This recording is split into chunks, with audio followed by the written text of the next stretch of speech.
20 million people below us here in the city of London. The statistics are 2 out of 5 will die of heart disease, 3 out of 5 will die of cancer. That leaves nobody left in the human race. This issue of healing, what does it mean? We asked the people on these sidewalks what they thought. 2 things actually. One is like the, medical problems, the physical problems, and the other is, healing the soul. It's happening.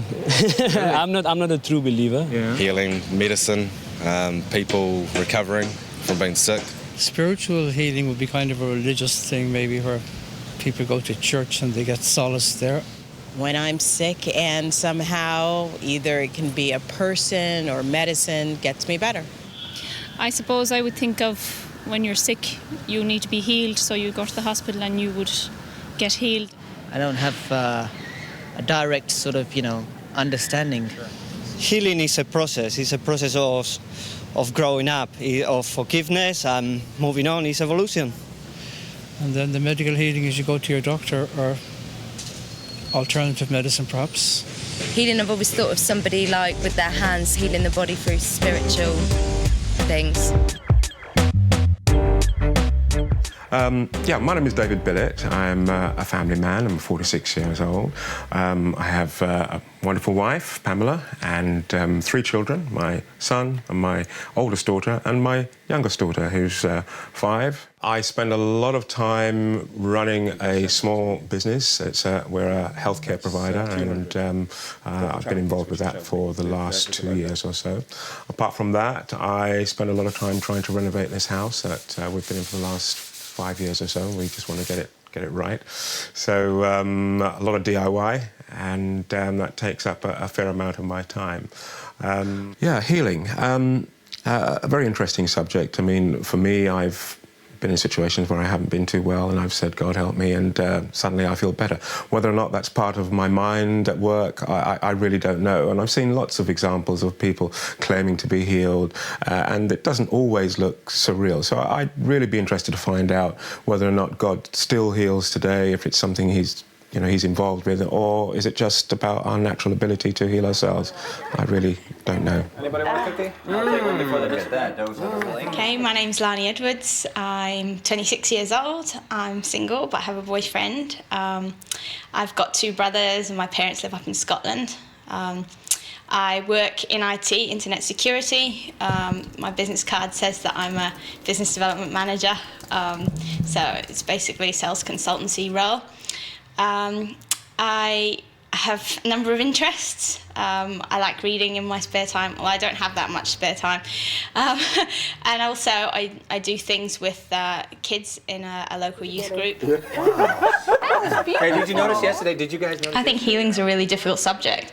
No one wants to die, do they? And yet that's the one inevitability of life, that everyone's going to die at some point. And it's a really difficult one, because some people pray for healing and nothing happens, and other people, apparently experience these miraculous healings where they were at death's door and nothing could happen, and they prayed or whatever, and suddenly they're all better again. And I think especially when you encounter people in your life that mean something to you, who are sick or going through difficult times, and you want to see them healed, and it's, why do some people get healed and why do other people not? It's a really tough question. It's something I haven't made up my mind about totally, and I think it's something that I'd appreciate being part of a discussion on, to have my ideas challenged, find out what other people think about it as well.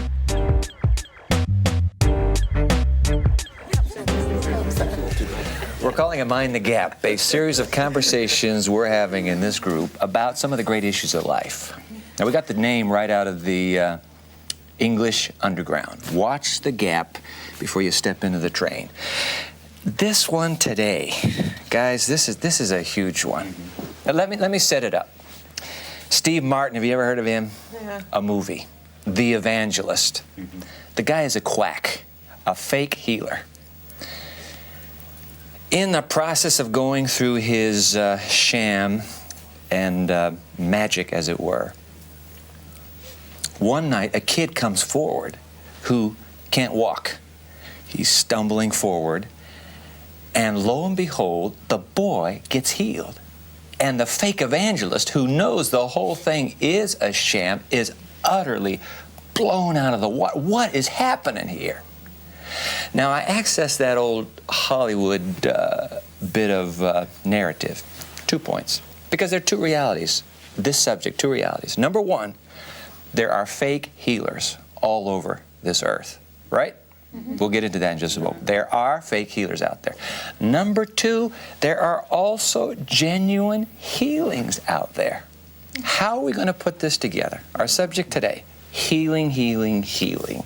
Now, Althea, you are our lady on the pavement. It's me with my ear to the What ground. has been heard on the street regarding I've heard healing? lots of rumblings and whisperings about this healing subject. What are they saying out there? People are talking about the stuff that they hear on TV and see on TV about all these Christian healing programs. What is it about Christians and this healing? Okay. Why do they want to heal? It's a fair question. What's going Let's tackle on that there? one. Let's tackle that one. And along with that, the programs that they see, they wonder whether it's a bit of trickery, a bit of magic, a bit of hocus pocus going on there. Aren't these people planted? How can that really be? You know, is it really true? People want to know that. Okay, all right. The other thing that came out was that why does Jesus only heal some people? If he is the big God, the great powerful God that people, all the Christians talk about, why is it that some people are healed and some people aren't? That's a fair question. We'll get to that one. Seems a bit cruel. Yeah. Any more? There's a couple more. A lot of people were talking about the people who seem to be healed have got lots of faith. They think that they've got a lot of faith in Jesus and that kind of thing, and maybe it's only those sorts of people are the ones who get healed. And isn't that a little bit elitist? If you've got to have a lot of faith, therefore you get healed. Don't like that one. Give me one more. The big question seemed to be that if God is God and he has all the power and all the knowledge, why doesn't he heal everybody now? Why wait? Why wait? Okay, all right. Those are some big questions. We'll start putting stuff out on this imaginary table. Let me get our free-for-all going here with this question. Is healing just about Christianity? You got to be a Christian to believe in healing? Huh? No, you're shaking your head. What's up with that? No, there's a lot of kind of healings going on, not just for Christians. Okay. So a lot of people that have different things. Other religions? Other religions, non-believers. There's a lot of healing going on. Yeah. New Age movement. I think in all kinds of walks of life there are healing kind of features because invariably people get sick, whether it's whether they're confused, whether they're sort of mentally ill, whether they're physically ill, whether they break bones or things, or whether they're just depressed. And there are lots of people a lot of the time who feel the need for some kind of healing. So the little box called healing is not reserved. It's not an exclusive possession of Christianity. No, because everyone Hindus believe in healing, Buddhists believe in healing, Muslims believe in healing, New Agers. Also because healing is not just about that miraculous event. It's about restoration of the body, so it can happen gradually. So when you go to the hospital and you have something wrong and something happens to you, that is a But kind I of think healing. the questions you're reading, what's heard on the pavement is, let's talk about the miraculous stuff. What Steve Martin was trying to fake. Let's find out if in fact that is reality or not. Do people today, we're talking the third millennium now, we're talking 21st century. Let me rephrase that. How big is healing today in our 21st century? Health, healing, how big is it? I mean, can you tell what's the sense you got? I think it's quite a big industry at the moment. Industry? Industry. I mean, there's a whole thing going on about healing. I mean, if you look, for instance, at the internet, I mean, what I get on my junk mail is basically all about pharmacies and all kind of medication that you can order for any kind of ailment that you have. So it must be big, because otherwise it wouldn't put all that energy into it. Do you get fads over here, health fads like we do? Oh, yeah. I mean, these crazies. Yeah, the healthy eating kick, that's what everybody's into now. The diet, In fact, the government have actually set out a new initiative now that people need to exercise and they also need to eat healthily, and you know, the options are endless. But that's a big thing for the government. They're going to sort of pass laws on it. As the healthy eating goes, you got the salads coming into fast foods where, you know, McDonald's has a salad, you know, McDonald's has a corn burger. What's the corn burger? You know, where's your chicken? You know? You have a corn burger over here? It's called a corn burger. How do you bring health into fast food eating? 21st century, people thinking health. Now, you have a health system over here called the NHS. What's up with that, Lonnie? Well, yeah, I mean, I think the NHS and also people's interest in health, hospitals in general, I mean, no one wants to die, do they?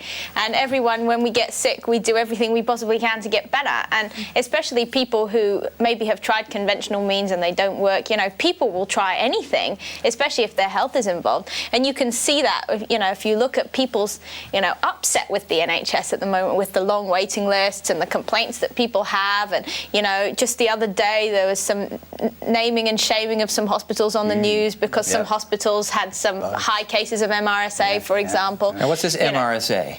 It's multi-resistant staph aureus, which is a bug. Wow. Thank you, Nurse Althea.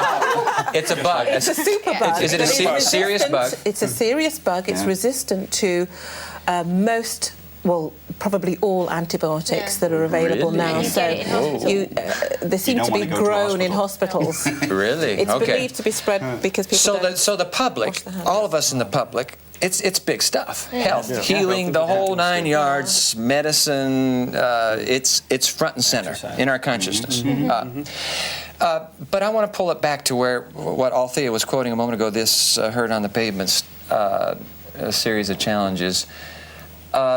Have you ever seen, forget Steve Martin, have you ever seen a faith healer?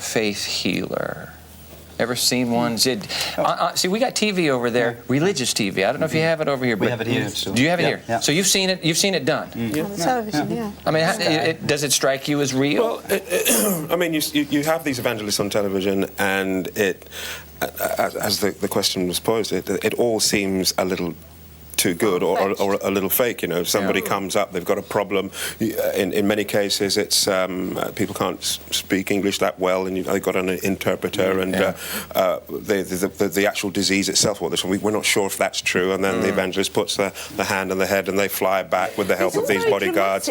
It really doesn't look that convincing. Now, I want to put a line in. We had another conversation the other day, and I want to insert that line of Jesus of Nazareth. Just as a reminder for me, judge not that you be not judged. Okay, so I don't want to get us into this, well, that kind of wackiness, because there's a lot of sincere seeking for healing going on. But the point is, the questioner was saying, you guys, you Christians, it's this kind of sleight of hand stuff. It's all propped. You've carefully arranged it. It really doesn't take place. I want to get some stuff out on this table quickly. And so let me ask you this no-brainer question. Why is it that Christianity is so heavily connected, Christianity, with healing? What's the reason? Because of Jesus, you know. The founder of Christianity. Exactly, because when he was on earth, he healed people. You know, there was, I think, 41 different instances in the Bible recorded. Some of them are duplicate, of him healing people. You know, it just seemed that he was doing it all the time, especially some of the accounts. Like you read Mark, almost every other verse, there's another healing miracle going on. And actually, he did more healing than he did preaching. Yeah. And I think that part of it was that the whole idea of being connected with God is the healing is important, because how can you connect with someone if that person is not well and you just say hello, goodbye? You know, but Jesus was always touching people and trying to make them well again, and that's what salvation, his main message, is about. So I think that's why. Let's put a couple pieces onto the table here. I've got them scribbled down here. Conchita, Matthew, the Gospel of St. Matthew, chapter 4.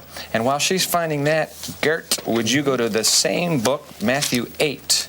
Yeah. You go to verses 16 and 17, Gert, and 23 to 25 from Matthew 4, Conchita. And those of you who are watching on television right now, what we're going to do is just read. We're going to this ancient document. We had a conversation, by the way, about that book called the Bible. If you will follow this Mind the Gap series all the way through, you'll come full circle to that conversation. But let's put some of those lines from Scripture out onto the table. Conchita? Jesus went through Galilee, teaching in their synagogues, preaching the good news of the kingdom, and healing every disease and sickness among the people. News about him spread all over Syria, and people brought to him all who were ill with various diseases, those suffering severe pain, the demon-possessed, those having seizures, and the paralyzed, and he healed them. Large crowds from Galilee, Decapolis, Jerusalem, Judea, and the region across the Jordan followed him. It's not a bum rap, then, to suggest that Christianity is associated with healing. The founder of Christianity himself had this headlined reputation. He's a healer. You need healing, go to him. Thank you, Conchita. Gert, let's put yours out on the table. Yeah, when we read this a little bit later on, then we see that it's not only during the day, but in the evening he still keeps on working and healing. So he's taking a lot of time for this. It says, when evening came, many who were demon-possessed were brought to him. So they were brought to Jesus. And he drove out the spirits with a word and healed all the sick. This was to fulfill what was spoken through the prophet Isaiah. He took up our infirmities and carried our diseases. So there again, historical record states he was a healer. But you see, I'm the skeptic, and I'm going to say, yeah, right, healer. He's like the healer I see on TV in the U.S. It's all set up. He has his henchmen. They're wearing little earplugs, and they're calling out the conditions, and he's naming them without even knowing. You know, how did he know that I was in this audience? So, were the miracles of Jesus staged? Wasn't that something you read a moment ago? Yeah, I mean, The suggestion was, it's been set up, it's been staged. And Dave, you got a piece. Somebody have a piece here? Put out. I want to take a look at two miracles, two of them. Sure. Yeah, let's go to you, David. Let's find out if this is a staged one. All right. This is John chapter 5, starting with verse 5. Okay. One who was there had been invalid for 38 years. Okay, so here's a man in Jerusalem. How long did he say he's been sick? 38 years. 38 years. Now, by the way, just a little bit of background. There's a pool of water in Jerusalem called the Pool of Bethesda. In fact, I went to Jerusalem several years ago, and it's still there. I mean, they've dug it up, and there is the very pool. Superstitiously, they believe that if the waters moved, talking about New Age quackery, they believed in it too. If the waters got moved, first one to step into that water, bing, you're healed. So he's been waiting there for 38 years. 38 years. So he's well known. He's well known in the community. Everybody knows the paralytic by the edge of that tank. And in verse 8, it then says that, then Jesus said to him, get up, pick up your mat, and walk. At once, the man was cured. He picked up his mat and walked. Can you imagine seeing that? I mean, that's your little village. What's the, you know, whether it's Binfield or London, it's your corner. Croydon, it's your corner of the neighborhood. You've seen that man. You've seen him over and over, and now he's walking. Are you thinking, oh, this is a sham? I've been set up. Somebody's trying to trick me. No, you know. 38 years, it just got reversed. So no setup there, at least in that one. Lonnie, you got another one here, same book. Yeah, John chapter 9 says, and he went along, he saw a man blind from birth. And then the story continues. Basically, Jesus puts some mud in his eyes, tells him to go wash his eyes. The man went and washed and came home seeing. And then verse 8, his neighbours and those who had formerly seen him begging asked, isn't this the same man who used to sit and beg? You know, so they recognised him, they remembered him from, you know, the blind man that had been blind from birth. You know, he has this miracle, he washes his eyes. And suddenly they can see. And it's interesting that the story goes on because some people say maybe it's a different guy. You know, they're suspicious too, just like, you know, we are. And other people say no, it's the same person. And eventually his parents come along, and his parents say no, this is definitely our son. You know, and they kind of clarify the state. Just two examples. I know, just two. But the fact of the matter is, this Jesus of Nazareth was a very public figure. He was charismatic. By the masses we read a moment ago, they followed him. There are no special effects organizations around at that time. It's just what you see is what you get. And the record is clear. The miracles are too widely attested. So we put the evidence on the table. It can't. Good question, Althea, but it simply can't be. You can't write it off as some kind of sleight of hand. And also, he had too many enemies for him to get away with a scam like that. Good You know, they point. even killed him because they hated him so much. How could he get away with that? Yeah. It would be impossible. Yeah, that's a good point. Somebody would have handled it. I want to stay with the miracles of Jesus just a little longer. Folks,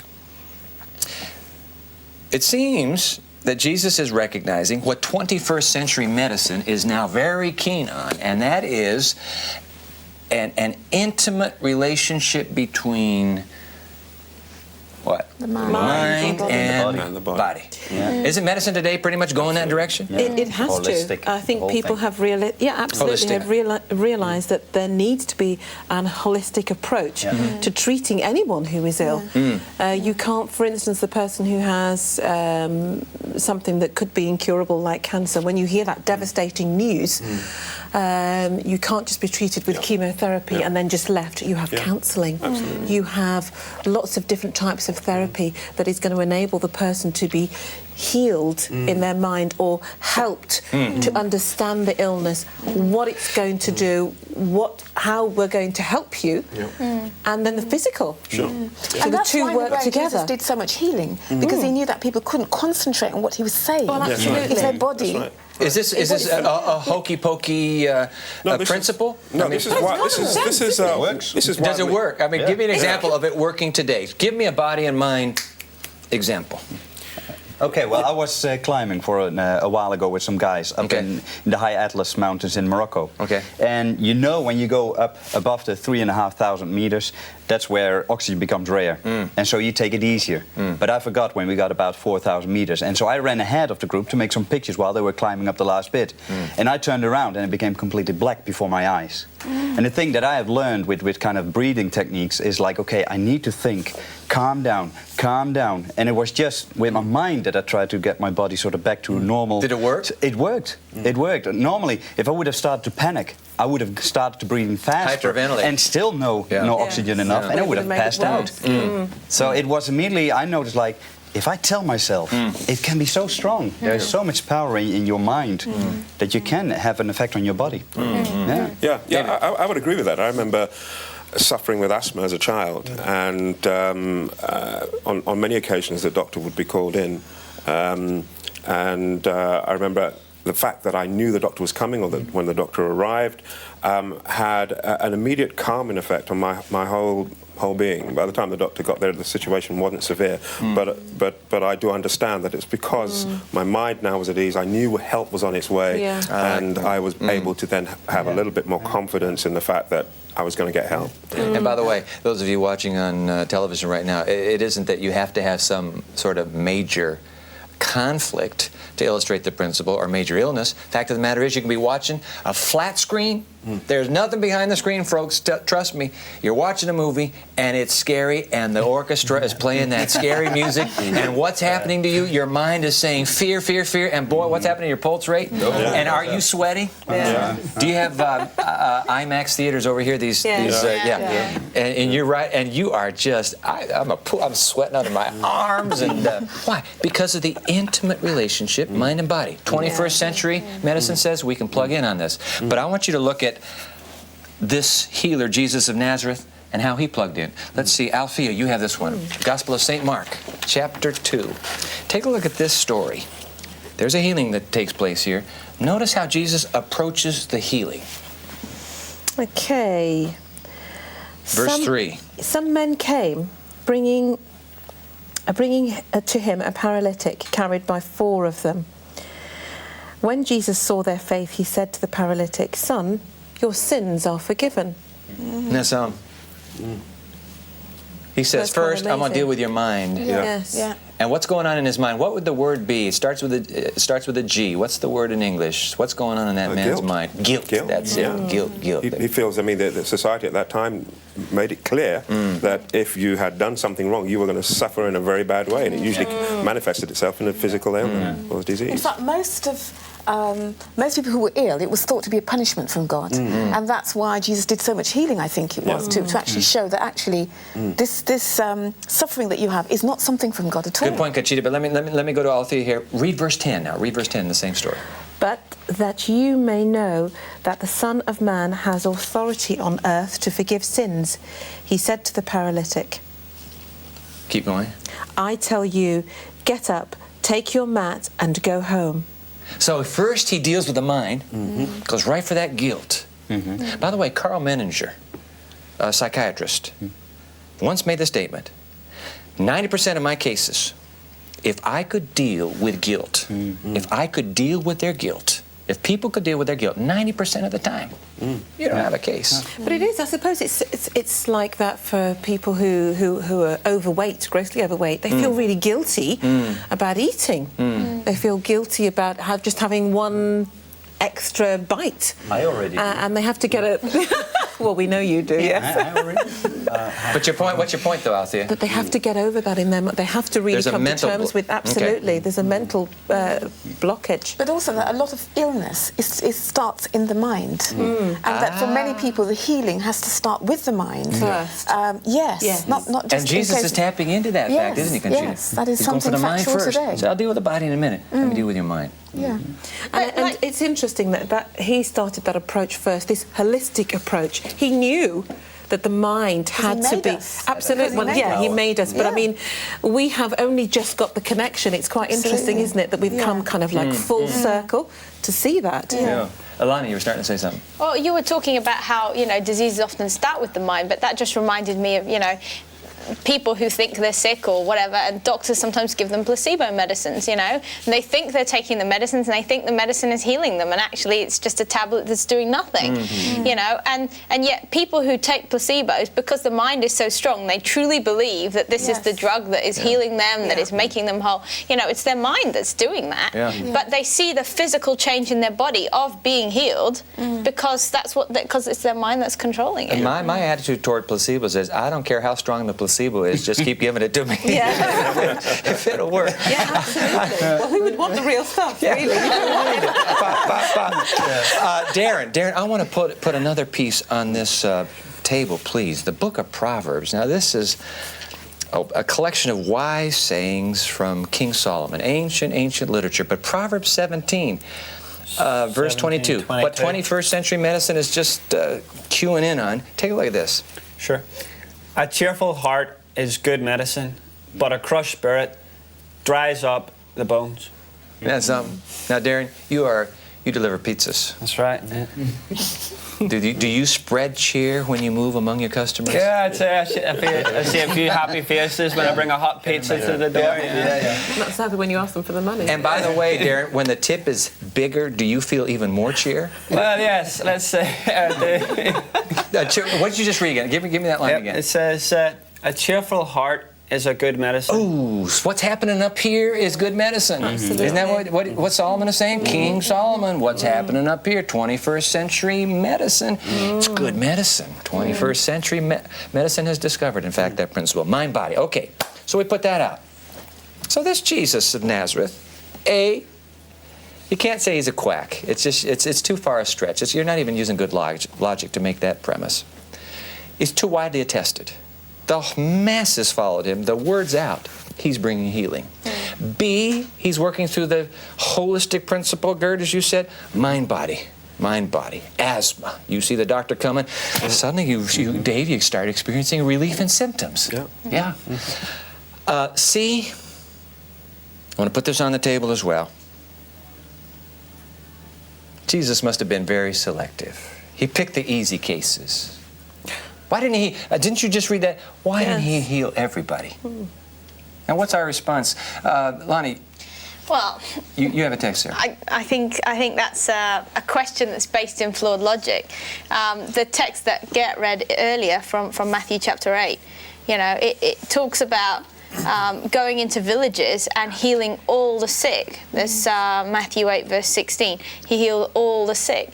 And there are several cases in the Bible where Jesus goes into villages and heals every single sick person in the village. Right. I think, okay, he doesn't, Jesus isn't actually walking here in the UK with us, but I think if he was, he would go into towns, he would go into hospitals, and doctors would be redundant because he would heal literally everybody, because that's Jesus, the historical figure. That's what he did now. In fact, you have, when you mentioned physicians there, you have a physician who's writing one of the books in the New Testament. His name is Luke. He was a physician. The historical record indicates he was a physician. You have one instance where the individual, it was a woman, had been, the gospel record says, had been to many physicians, had spent everything she had. And by the way, Luke leaves that little line out. He says, I am a doctor, I'm going to protect my professional circle here. And he leaves out the part about she'd been to many physicians and only got worse. But the point is, she had tried everything. And then she goes to Jesus, and he heals her. In fact, I cannot think of one, and I've searched my mind, I cannot think of one instance when somebody came to Jesus and said, may I be healed? And he said, no, not you. No. Not one. Yeah. But today, I can think of 100. I can think of 1,000. People who have said, I want to be healed. But nope. Apparently the answer is no. And that question heard on the pavement is exactly right. Lots of people will say that. Not I mean, most of us will know someone who feels they haven't been healed. But you have to face the question. Why doesn't God just do it now? I mean, don't you believers, you Christian? Don't you have an almighty God who sits on the throne of the universe? Why doesn't he just look down at this little tiny planet and say, be healed? And 6 billion children are healed. Why doesn't God do that today?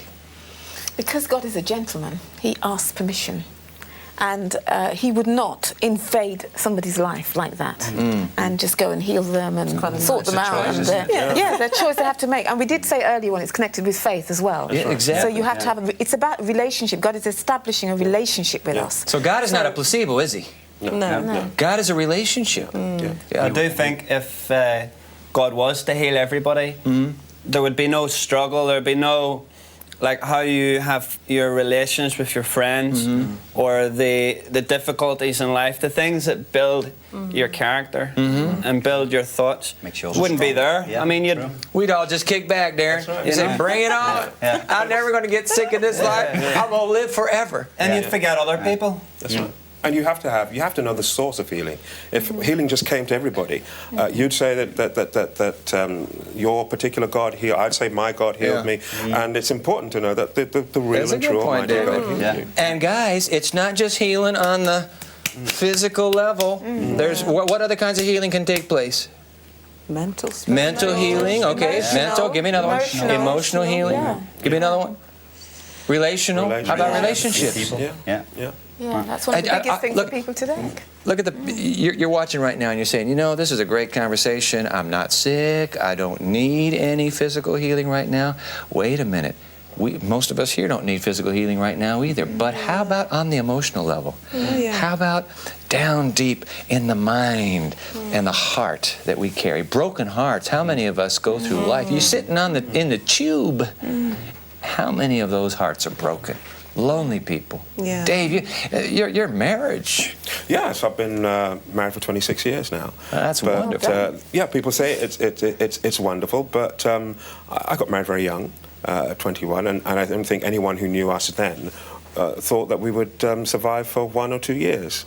But throughout that time, we both became Christians, and becoming a Christian didn't necessarily make things easier, but it meant that we had a source. At the end of the day, when things were going wrong, we had to come back and say, look, we can't handle this by ourselves. And 26 years later, we're still here, more mature. My wife respects me as a child of God. I respect her as a child of God, and that's what keeps us going. The pain can get healed. That's healing. The emotional baggage can get emptied. And life can be restored, not on the physical, my ankle's working better, but my heart is working better. Oh, my. When we my need the mum healing. Lost her daughter. You would never have thought she could have ever got over that or recovered. She was a broken woman. She really was. She didn't eat. She didn't sleep. She didn't feel. And now, okay, it's been some time. But it's just amazing how things have changed. She has been healed. She probably doesn't go around saying, I've been healed. No, but you can testify to it. I know. That is one thing for sure. She has definitely been healed. She probably will never get over that. But she can deal with it. She can cope. Healing on the physical, healing on the emotional, the mental, the relational. And back to that question that you heard on the pavement. Why doesn't God heal everybody now? I'd like to posit one more response, and that is, this isn't heaven yet. Now, God has promised Revelation, that last book of the Bible, God says the day's coming when I'm going to wipe away every tear. I'm going to heal every disease. There will be no more death. There will be no more hospitals, no more divorce courts, no more bankruptcy filings. There will be no more pain. God's going to have the last word. But this planet, remember another conversation we had? This planet has another prince, and he is saying, this is my kingdom. And God says, all right, let's let the kingdom play out its last ace. Play the ace in your hand. Let's watch this. But God says, even if I don't heal you now, I have for you what your heart wants most, and I am going to have the last word for you. Isn't that something? I want you to hear. We're going to roll some tape now. I want you to hear a testimony. Cynthia Benz. All right, she's a Christian. She has MS, multiple sclerosis. Now, you know, it's a young adult disease, and it gets progressively worse and worse. She's asked God to heal her. Notice how she's living with that story. Let's roll the tape right here. I know a bit about healing firsthand because I have multiple sclerosis, which in my case is characterized by remissions and relapses. So I have experienced how wonderful it is to lose those troublesome symptoms, and how awful it is to get them back again, or face new, worse ones. If you are healed so that you're totally freed of all your illness and problems, feels like a completely new start.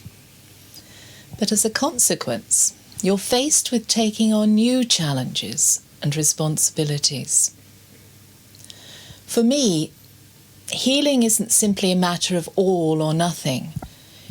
Healing isn't just getting rid of symptoms, especially the obvious ones, the visible ones. Healing is more holistic than that. It involves being put together again, functioning more fully and sensitively in the way we were created to function, smoothly and in balanced, integrated ways. As a Christian, I believe that healing is about trusting God, learning patience, and how to wait positively for God's timing, not my own. It's about growth, really realizing the limits of my independence and the advantages of dependence on God. I also believe it's possible to continue having troublesome symptoms and problems and still experience being healed. On this earth, God is with you, whether or not you are healed. He loves you just the same. And I suppose that is the one picture of God that I wish you would take away. You're watching right now. I wish you would take that picture of God away. Here's a woman who believes. She trusts Him with her life. But she says, you know what?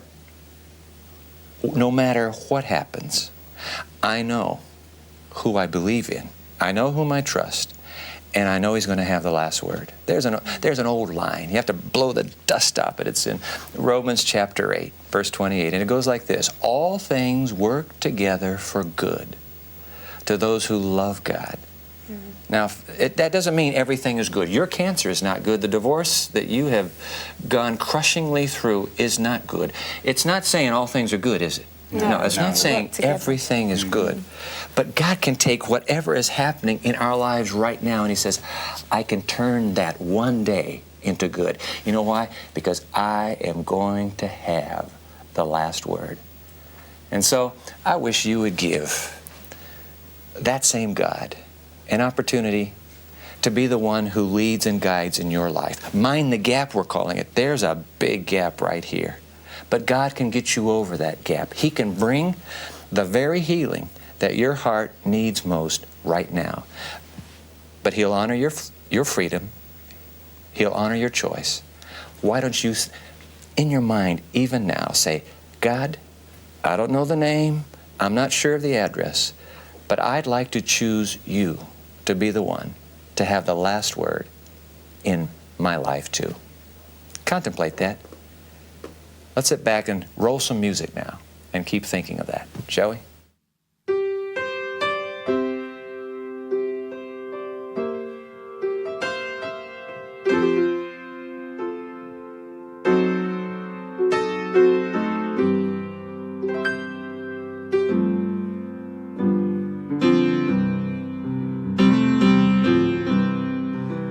There's so much pain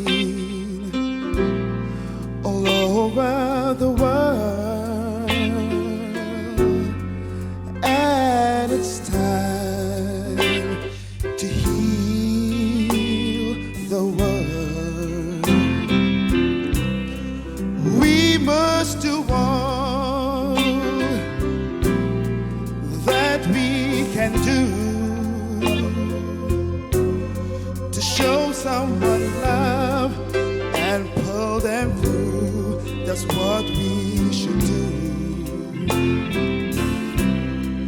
We all have time to offer a hand, oh Lord, and help it stand. Father, we can, oh Lord, we pray. Show us the way, oh Lord, give us the strength to feel you're right here with us as we kneel. It's time to heal, time to heal, yeah. Time to heal, oh Lord, yes it is. The day will come when we will say, Lord, what are the things you want me to do? Here's what I'll do. I give you my all, and I'll pray that you'll keep me this way. We all have time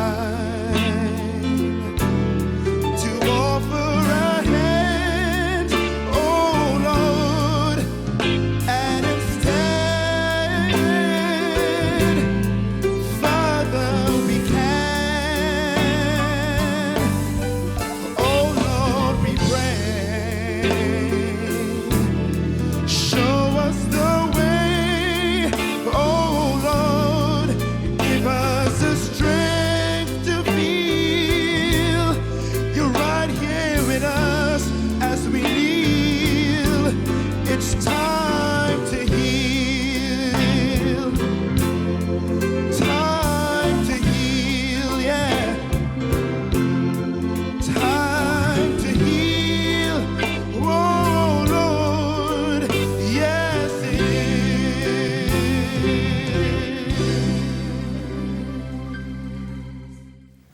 I'd like to invite you again to make a personal decision. This is a huge gap, but you can bridge the gap with the one who says, I'll have the last word in your life too.